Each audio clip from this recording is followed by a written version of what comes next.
함께 마음을 모두어서 성령 강림은 다섯째 주일 예배를 하나님께 드리겠습니다.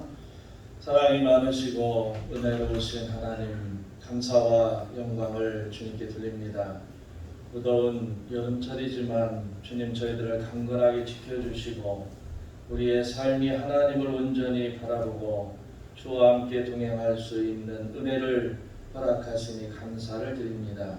이 시간에도 우리의 삶을 하나님 앞에 온전히 드리며 주님의 날을 맞이하면서 귀한 예배를 드리러 왔사오니 주님 우리 마음속에 그리스도의 평강과 주님의 축복이 넘치게 하시고 삶의 희망과 소망을 허락하여 주시며 주와 함께 동행함으로 아름다운 하나님 나라의 일꾼으로서의 귀한 열매 맺는 삶이 되어지도록 주께서 축복하여 주시옵소서. 이 시간도 우리의 삶 가운데 잘못된 것이 있다면 주님께서 온전히 회복시켜 주시고 주님 앞에 온전히 회개함으로 새로 거듭나서 주의 자녀로서의 도를 지키며 주와 함께 승리하는 참다운 믿음의 일꾼 되어지도록 은혜해 주시고 오늘도 귀한 말씀을 통하여서 삶의 희망과 또 새로운 목적을 가지고 희망차게 새날을 소망하는 귀한 시간 되도록 주님께서 축복하여 주시옵소서. 이 시간도 주님께서 우리와 함께 하심을 믿고 거룩하신 예수님의 이름으로 기도하옵나이다. 아멘.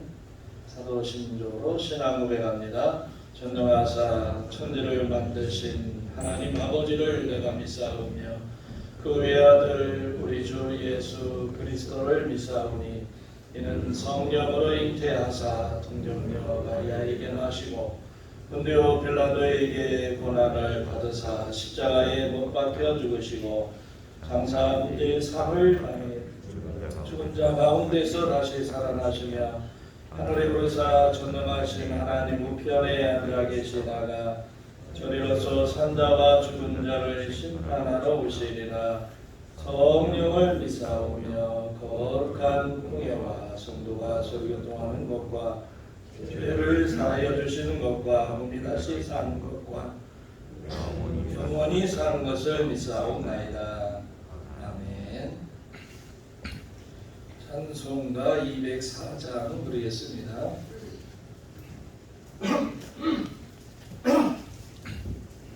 찬송가 204장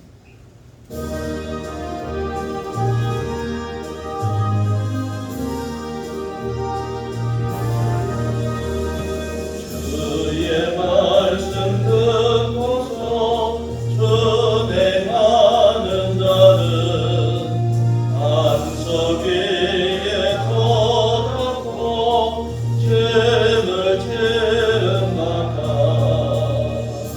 내가 보고 울라며 할아버지처럼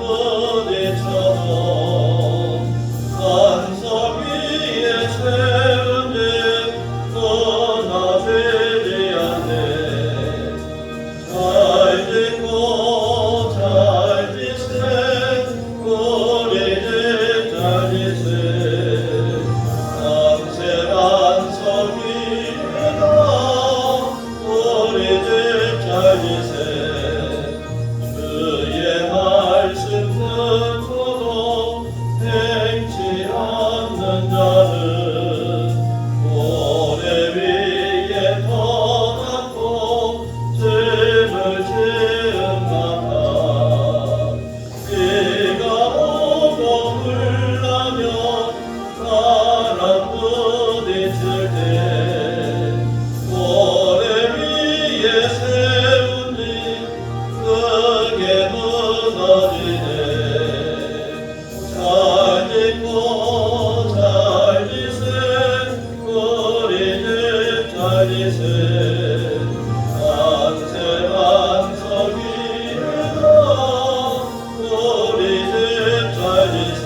17장 41절에서 49절 말씀입니다.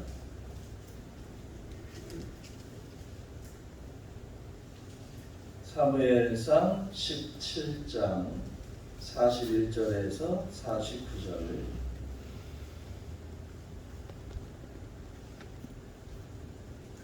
한 절씩 교독합니다. 블레셋 사람이 방패든 사람을 앞세우고 다윗에게로 점점 가까이 나아가니라. 그 블레셋 사람이 들어보다가 다윗을 보고 96이니 이는 그가 잡고 들고 용모가 나오니라. 블레셋 사람이 다윗에게 이르되 내가 나를 개로 여기고 막대기를 가지고 내게 나왔느냐 하고 그의 신들의 이름으로 다윗을 저주하고 그 블레셋 사람이 또 다윗에게 이르되 내게로 오라 내가 내 살을 이기다가 들짐승들에게 주리라 하니라. 다윗이 블레셋 사람에게 이르되 너는 칼과 창과 단창으로 내게 나아오거니와 나는 만군의 여호와의 이름 곧 내가 무욕하는 이스라엘 군대의 하나님의 이름으로 내게 나아가노라. 우리들도 계속을 내는 중이니 내가 저도 내고 블레셋의 시체를 오늘 공에 세워 종의 뒤에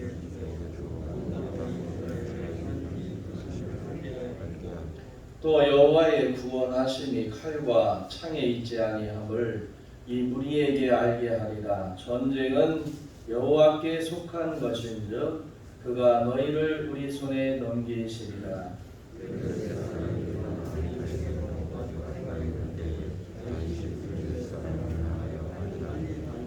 손을 주머니에 넣어 돌을 가지고 물매로 던져 블레셋 사람의 이마를 치매 돌이 그의 이마에 박히니 땅에 엎드러지니라. 아멘. 할렐루야. 서로 인사하겠습니다. 주님의 이름으로 사랑합니다.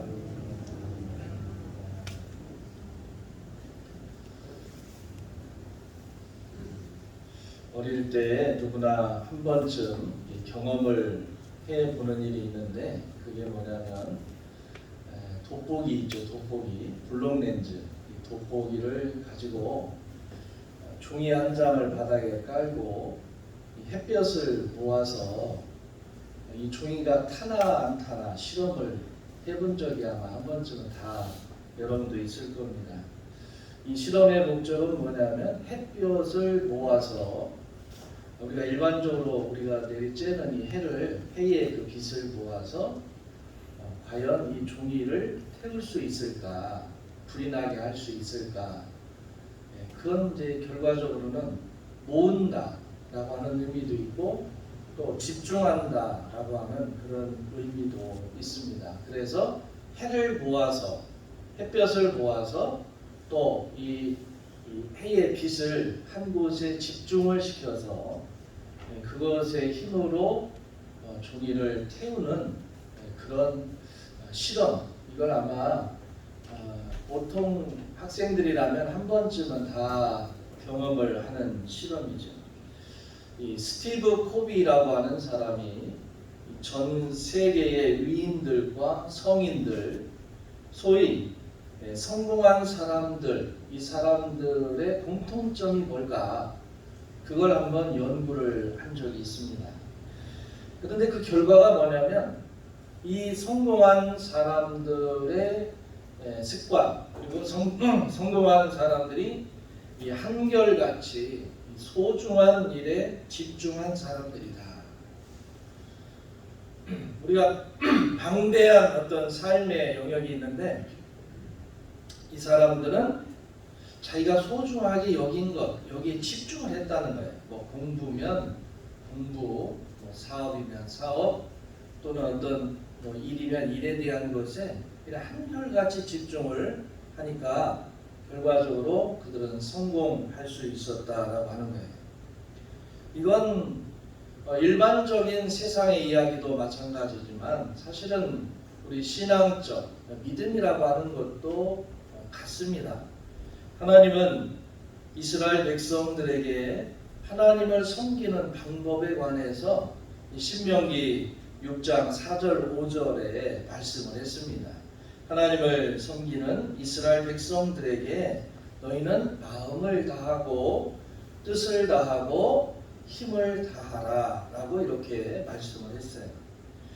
왜 이렇게 하나님께 집중을 하라고 하느냐? 그것은 마귀라고 하는 어둠의 세력과 또 우리 사람들이 살아가면서 이 죄를 짓게 하는 유혹들, 이런 유혹들을 물리치고 승리케 하는 힘의 원천이 되기 때문에 그렇습니다.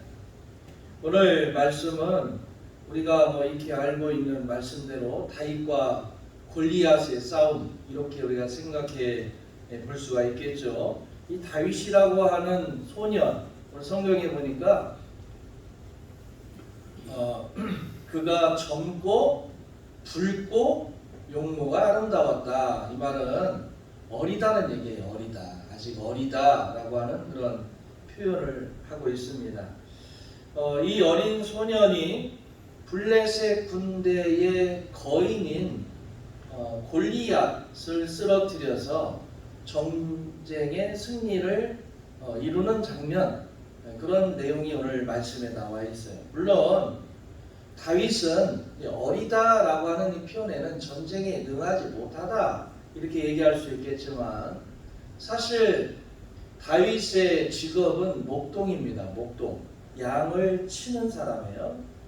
집안의 양을 치는 사람이었는데 사실 다윗도 어떤 의미에서 사람들과의 전쟁은 나가보지 않았지만 이 양을 지키기 위해서 맹수와 싸워서 이겨본 적이 있는 실력 있는 그런 목동이었다라고 하는 거예요.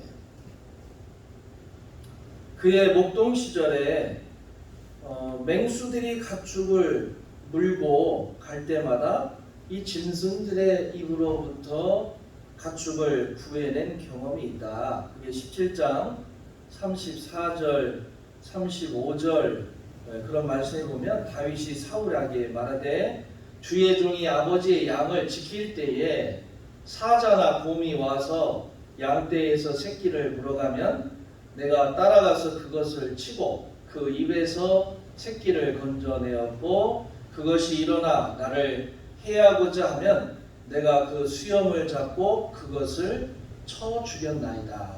자, 이게 소년이라고 표현하지만 사실은 양을 칠 때 성경의 표현대로 사자나 곰이 나타나서 이 양들을 잡아 먹을 때 내가 이 양을 지키는 목동이기 때문에 사자와 곰의 입에서 내 양들을 지켜낸 것뿐만 아니라 그것이 나를 죽이려고 달려들 때 수염을 잡고 쳐 죽였다.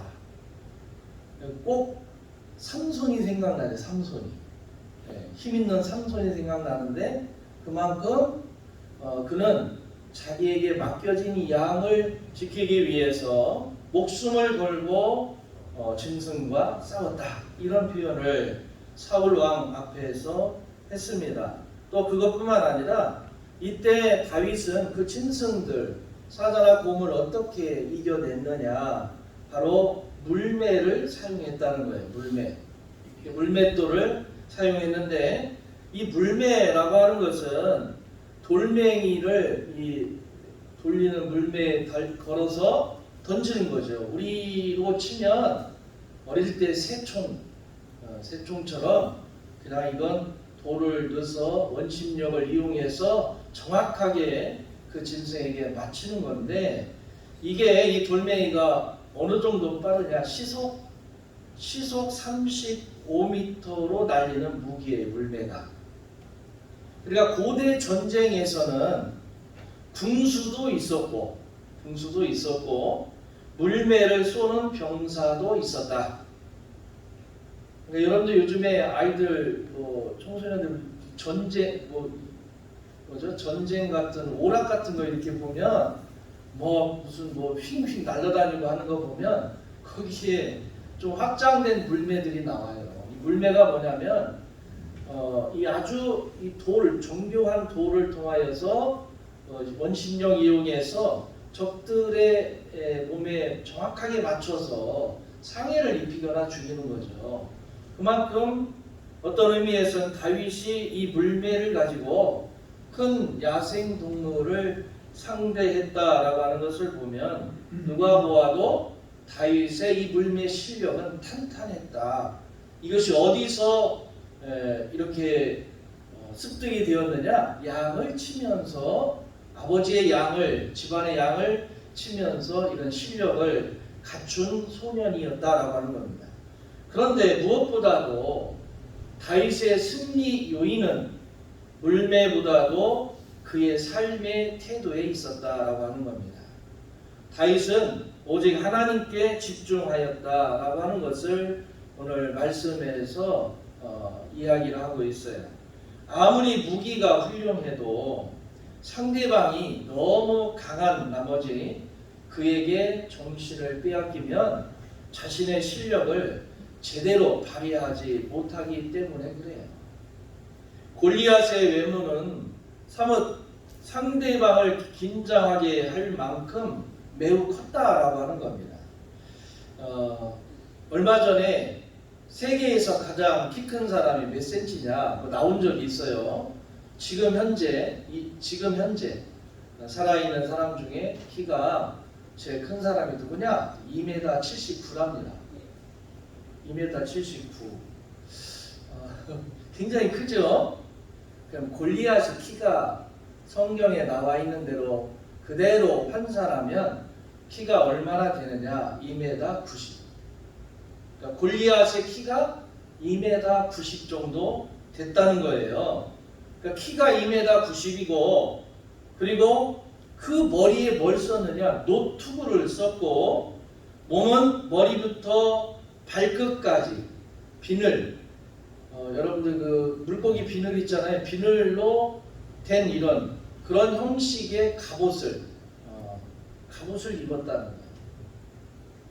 그리고 무기는 대창을 들었는데 그 대창의 무기가 7kg, 7kg의 대창을 들었고 그리고 그의 이름이 뭐냐? 싸움을 도두는 자라고 하는 것을 보면 이건 이 블레셋이 이 골리앗 장군을 앞에 딱 등장만 시켜 완전히 노트구에 갑옷을 입혀놓고 그 다음에 대창을 들고 지금처럼 뭐 총이 있는 게 아니잖아요.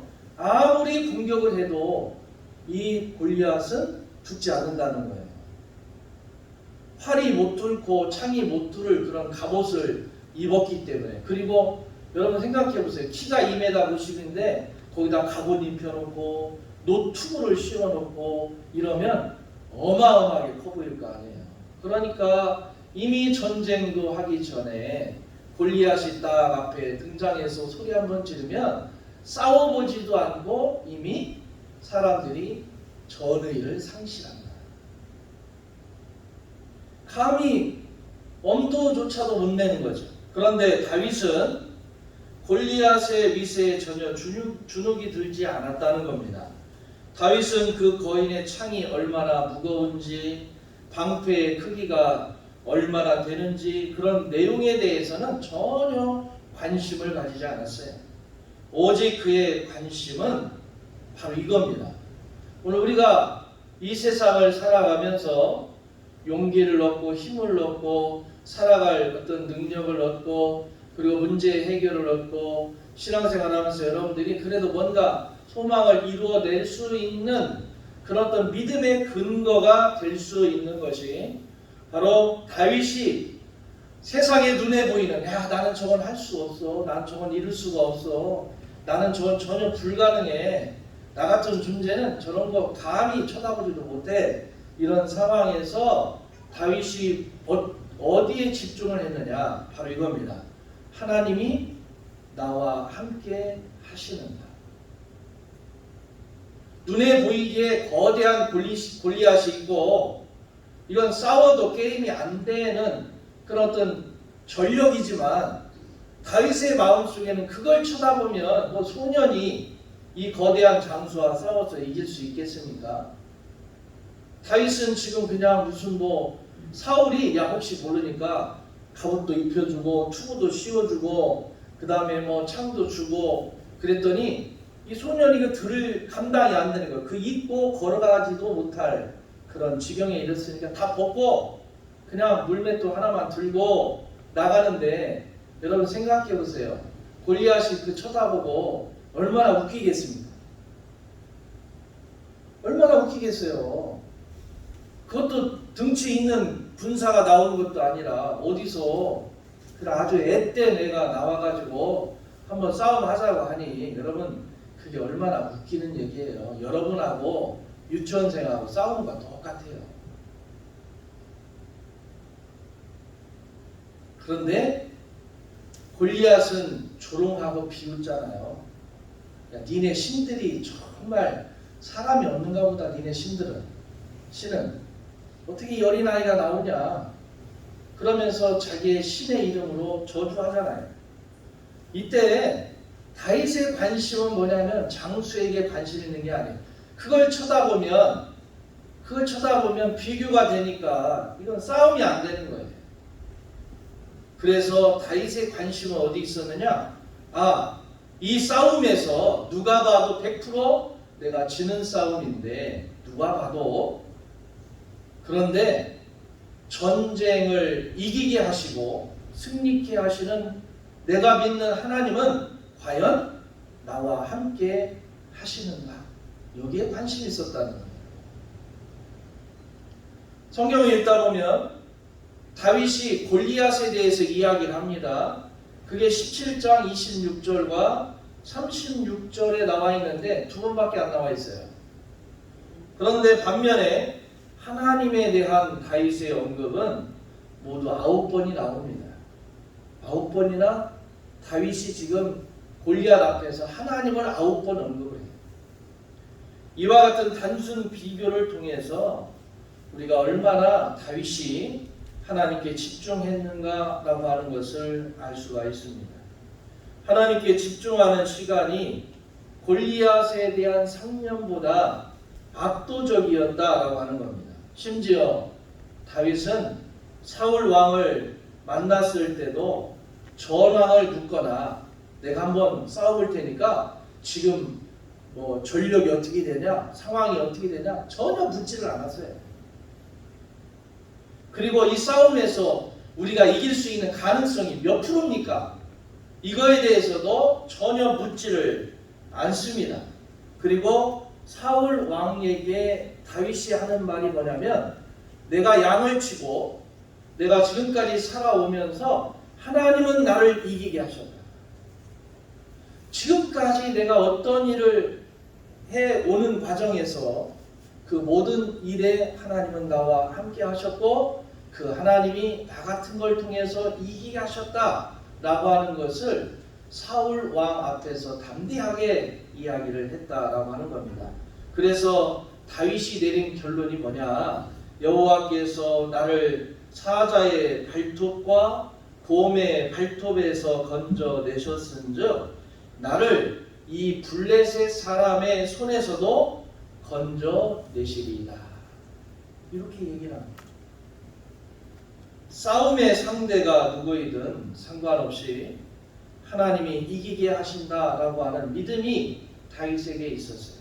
심지어 골리앗과의 일전에서도 그의 위세에 눌려 주눅이 들기는커녕 골리앗이 조롱하는 말이 끝나기 무섭게 다윗은 그에게 말합니다.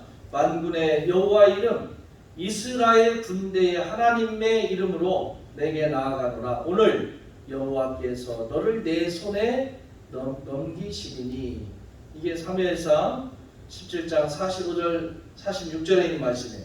오늘 45절에서 보면 다윗이 너는 칼과 창과 단창으로 내게 나아오거니와 나는 만군의 여호와의 이름 곧 내가 모욕하는 이스라엘 군대의 하나님의 이름으로 내게 나아가노라 라고 이렇게 외친 것은 다윗이 오직 하나님께만 집중하고 있다라고 하는 것을 볼 수가 있어요.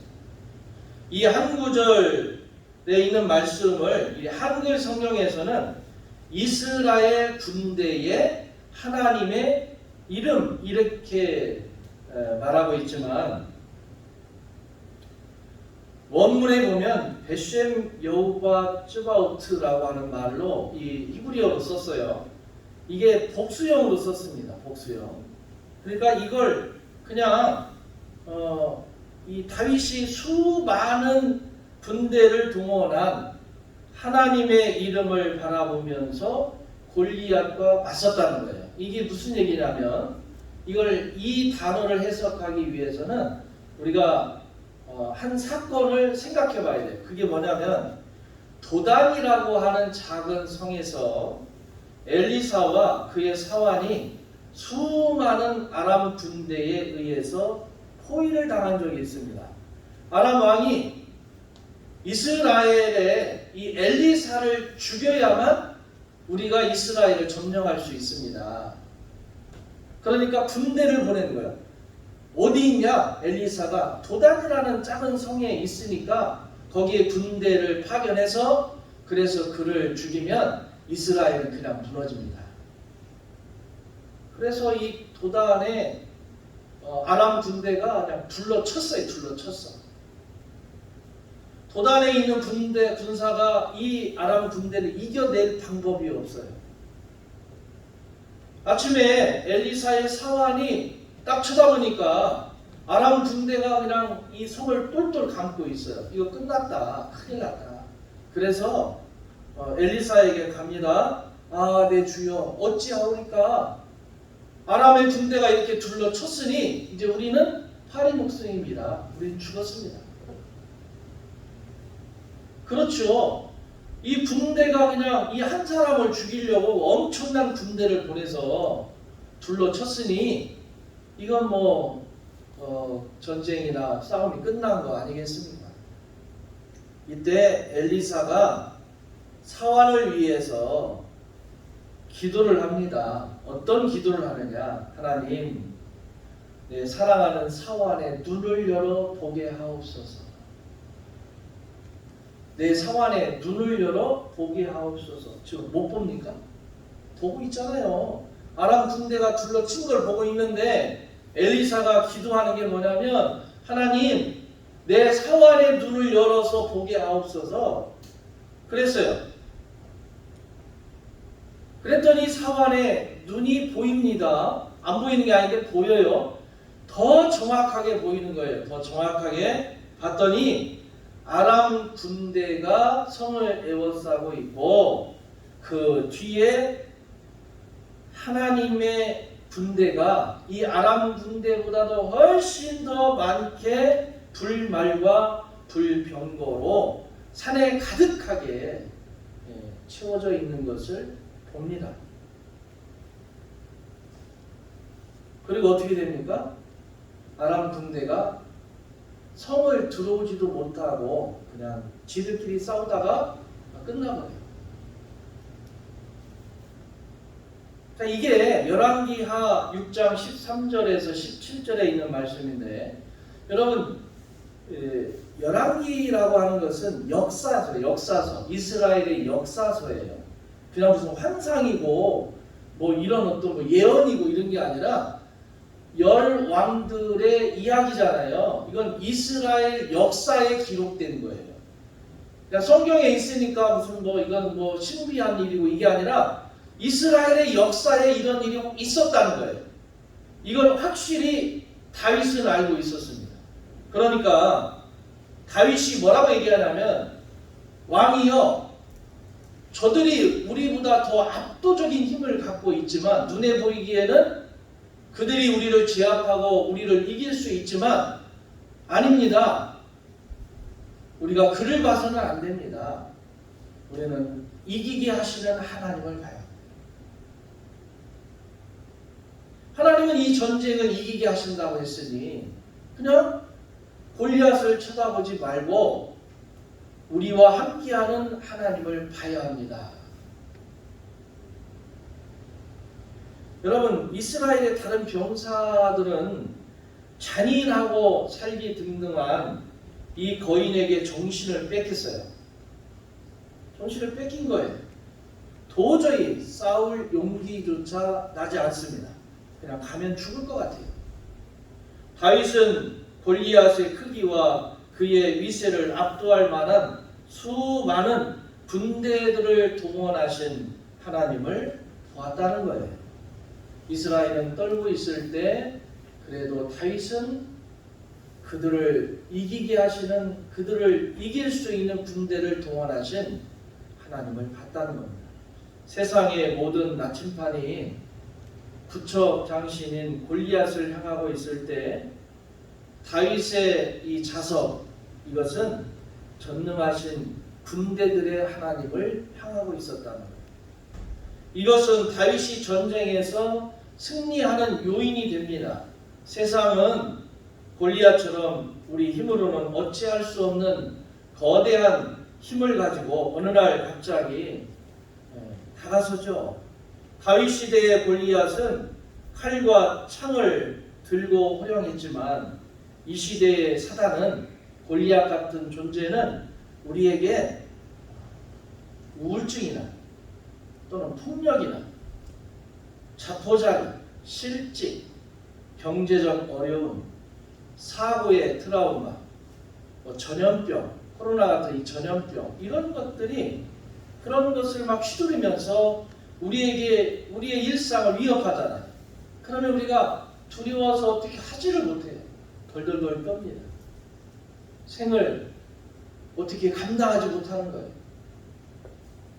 우리 자녀들로 하여금 학교 성적을 비관해서 극단적인 선택을 하는 경우도 있고, 부부의 문제로 가정이 무너지는 경우도 있고, 우리의 영혼을 죄악하는 그런 일들이 곳곳에 많이 있어요.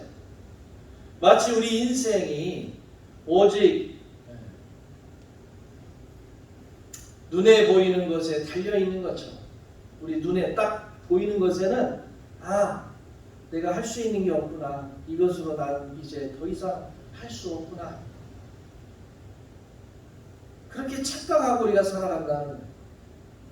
다윗 시대의 전쟁이라고 하는 것은 엘라 골짜기에 한정된 거예요. 그 골짜기에서 모여서 싸우는 겁니다. 거기에서 이긴 사람이 그 나라를 점령하는 겁니다. 하지만 영적 전쟁이라고 하는 것은 여러분 사무실에서도 일어나고, 여러분 잠자리의 침실에서도 일어나고, 학교 공부하는 학생들의 교실에서도 일어나요. 장소를 불문합니다. 우리 스스로의 힘으로는 골리앗과 같은 염려나 근심이나 초조나 절망의 벽에 부딪혀 이 중과부적으로 하루하루 힘겹게 우리가 살아가고 있다는 겁니다. 그러나 분명히 기억해야 할 것이 있다는 겁니다.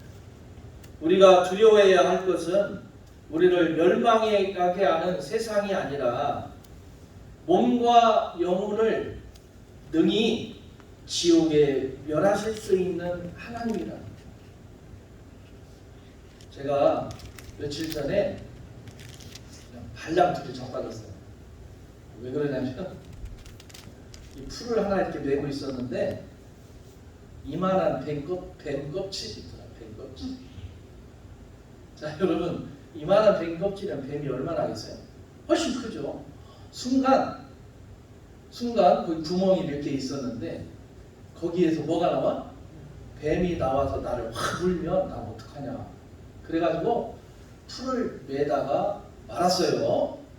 그랬더니 동네 분이 와서 뭐라고 하냐면 저한테, 목사님이 돼갖고 뭘 이렇게 무서워해. 목사님이 뱀 껍질을 보고 무서워하는 것보다 뱀이 목사님을 보고 무서워서 숨어서 나오질 않아. 가만히 생각해보니까 맞는 말이죠. 여러분, 우리는 그걸 보고 저것이 날 물면 어떻게 하나, 현상을 보면, 그리고 뱀도 나타난 게 아니라 뱀 껍질을 본 거예요. 그런데 이미 내가 생각에 혹시 이게 손에 풀을 이렇게 매다가 쑥 나와가지고 나를 확 물면 어떻게 하나, 이런 생각을 갖는데 그분의 말은 뭐라고 그랬다고요? 목사님, 뱀은 나를 보고 무서워서 나오지도 못한다는 거예요. 맞는 말이죠. 그러니까 우리가 어떤 생각을 가지고 무엇을 쳐다보냐, 어떤 것을 보고 집중하느냐에 따라서 상황은 완전히 달라진다는 거예요. 제가 그래서 깨달았어요.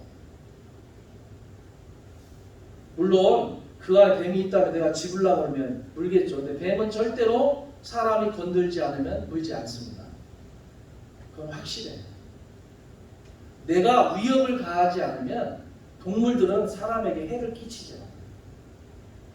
그게 하나님께서 만드신 창조의 섭리예요. 그런데 우리가 이미 그 마음속에 눈에 보이는 것들을 보고 두려워하거나 염려하면 해결할 수 있는 방법이 없다. 다윗은 오늘 우리들에게 이 골리앗과의 싸움에서 보여주는 게 뭐냐면, 누가 봐도 이 싸움은 골리앗이 이기는 싸움인데, 그런데 사람들은 그것만 쳐다보고 있지만 나중에 이야 골리앗이 다윗에게 죽었대, 이 소문을 들은 많은 지역의 주변에 있는 나라들이 다윗 이름만 들으면 떨었다는 거예요. 그런데 다윗 때문에 떨었느냐? 그들이 한 말이 있어요. 그와 함께 하시는 하나님으로 인해서 두려워했다. 여러분, 우리는 어떻게 보면 보잘것없는 존재입니다. 어디 가서 뭘 내세울 수 있는 그런 능력의 사람 될 수도 있겠지만, 그러나 우리보다 훨씬 큰 사람들 앞에서는 우리가 그냥 보잘것없는 존재로 그냥 그렇게 보일 뿐이에요. 하지만 그런 우리가 담대하고 승리할 수 있는 이유가 뭐냐면, 다윗과 함께 하신 하나님, 오늘 나와 함께 하시는 하나님, 그분에게 다윗이 집중한 것처럼 오늘 우리가 그분에게 집중을 하면 오늘 우리도 승리자가 될 수 있다는 겁니다. 영적 싸움의 본질이고 영적 싸움에서 승리할 수 있는 요인이 뭐냐? 하나님께 초점을 맞추느냐 아니면 거인에게 정신을 빼앗기느냐, 여기에 달려있다는 거예요. 여러분, CBS 방송에서 신천지 살인사건 난 거 보도했다고, 일반 언론에서는 기독교인이 살인했다고 나왔는데, CBS는 기독교인 하니까 맨날 교회만 욕먹으니까 기독교인이 아니라 신천지 내에서 살인사건이 났다라고 보도를 했어요. 그래가지고 얼마 전에 CBS 앞에서 300명이 모여갖고 막 3,000명이 모여서 데모했어요. 그저께. 오늘 종합운동장에서 10,000명이 모여서 집회를 한대요. 지나간 사람들이 그 모여있는 숫자로 압도될 거 아니에요. 여러분, 아니, 비록 우리가 몇 명이 모여서 하나님 앞에 진짜 집중하는 자, 거짓 선지자들이 아니라 믿음을 갖고 나아가는 자들, 그런 사람들의 기도는 다윗의 물맷돌이 된다는 거예요. 거대한 골리앗이 앞에서 힘을 과시한다 할지라도 여러분, 작은 물맷돌 하나가 그 틈이 없는, 창도 들어갈 수 없고 화살도 들어갈 수 없는 갑옷과 투구로 온전히 그냥 이 똘똘 뭉쳐있는 골리앗의 빈틈이 어디입니까? 눈과 눈 사이에 비어있는 그 한 곳을 향해서 이 물매가 들어가서 이마에 돌이 박혀 골리앗이 죽잖아요. 그건 다윗의 물매 실력도 있겠다라고 하는 생각도 들지만, 하나님께 집중한 다윗을 하나님께서 이기게 하셨답니다. 여러분, 마귀는 감각을 통해서 이성과 감정을 강조하며 보고 들리는 것으로 막 우리를 현혹해 해요. 그래서 결국 우리를 정신적으로 피폐하게 만들고 우울하게 만들고 끝내는 파멸로 이끌 것입니다. 이때 우리는 우리 안에 거하시는 하나님의 아들 예수님을 신뢰하고 그분을 바라봐야 돼요. 그리고 전능하신 하나님의 아들이신 우리 주님께서 이 모든 걸 승리하게 하실 것이고 우리의 삶의 놀라운 기적을 이루게 하신다라고 하는 걸 우리가 믿어야 합니다. 여러분, 삶에 힘들고 어려운 일이 있다면 한번 다윗처럼 하나님께 온전히 집중하시기 바랍니다. 그러면 눈에 보이는 어려움 뒤에 하나님의 군대가 여러분을 지키고 여러분과 함께하고 여러분의 삶을 승리로 이끌어 주실 줄로 믿습니다. 그 믿음으로 함께 승리하기를 주의 이름으로 축원합니다. 기도하겠습니다. 사랑이 많으신 아버지 하나님, 감사와 영광을 주님께 돌립니다. 오늘 또 우리가 삶을 살아가며 어디에 집중하며 사느냐에 따라서 우리의 삶이 승리자가 될 수도 있고 패배자가 될 수도 있습니다. 다윗처럼 눈에 보이는 위협적인 것을 통하여서 상심하고 낙담하는 자가 아니라 오늘 나와 함께 하시고 나를 지키시고 지금까지 승리케 하신 하나님께 집중한 다윗의 이야기를 듣고 그의 신앙을 본받아서 우리도 하나님께 온전히 집중함으로 승리자가 되는 귀한 믿음의 일꾼 되어지도록 은혜 주시옵소서. 예수님의 이름으로 기도하옵나이다. 아멘. 찬송가 315장 드리겠습니다.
성령 강림은 5째 주일입니다.